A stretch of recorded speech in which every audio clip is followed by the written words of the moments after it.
السلام علیکم ورحمۃ اللہ وبرکاتہ۔ یوٹیوب کے channel guide to learning English میں آپ کا خیر مقدم ہے۔ میں ہوں محمد شہاب الدین ایک نئی ویڈیو کے ساتھ۔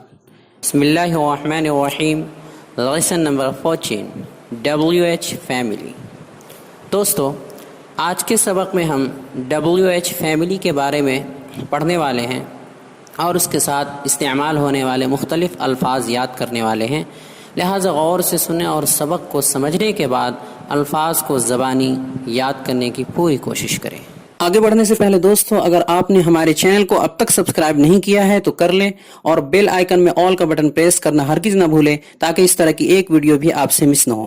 اور اگر آپ ہمارے چینل پر بالکل نئے ہیں اور ترتیب کے ساتھ انگلش سیکھنا چاہتے ہیں تو ہمارے چینل کے پلے لسٹ میں جائیں اور لیسن وائز ویڈیوز کے آپشن میں موجود تمام ویڈیوز کو ایک ایک کر کے دیکھیں اور ان کے مطابق مشق کریں۔ نیز کمیونٹی کے آپشن کو بھی ضرور دیکھیں۔ WH family. دوستو،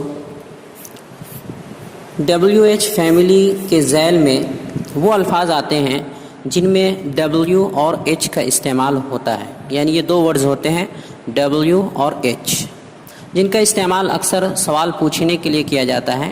وہ الفاظ یہ ہیں: what جس کے معنی ہوتا ہے کیا اور جو، why کیوں، when کب جب، where کہاں جہاں، how کیسے، who کون جو، یہ انسانوں کے لیے who کا استعمال انسانوں کے لیے ہوتا ہے۔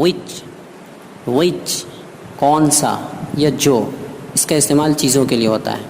whose کس کا جس کا، whom کسے کس سے یا کس کو، وغیرہ وغیرہ۔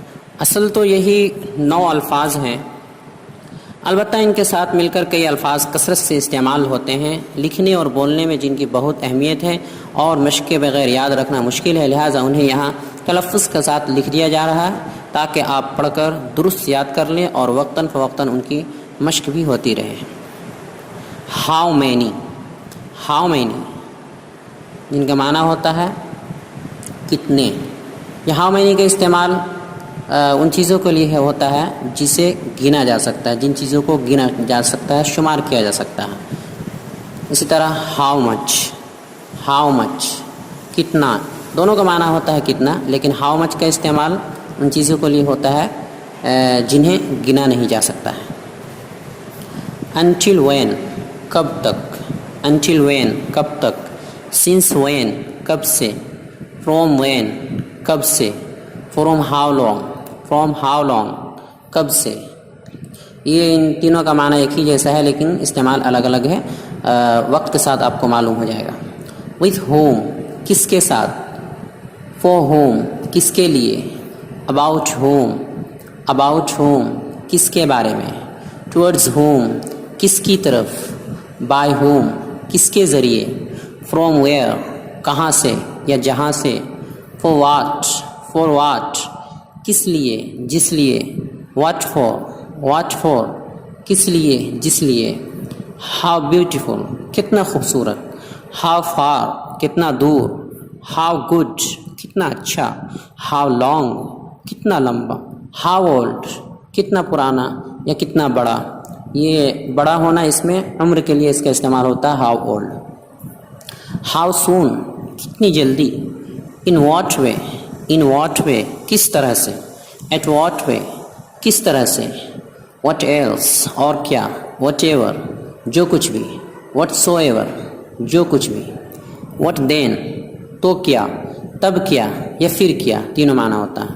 what type of کس طرح کا، of کے بعد کوئی ناؤن لگ جائے گا یعنی کس طرح کا، what type of کس طرح کا۔ whenever جب کبھی، whensoever جب کبھی، whence کہاں سے جہاں سے، whereas جبکہ، wherein جس میں، whichever جو کچھ بھی، whichsoever جو کچھ بھی، which type کس طرح کا، whoever جو کوئی بھی، whosoever جو کوئی بھی۔ why so ایسا کیوں، from which office کس آفس سے، from whose office کس کے آفس سے۔ with which boy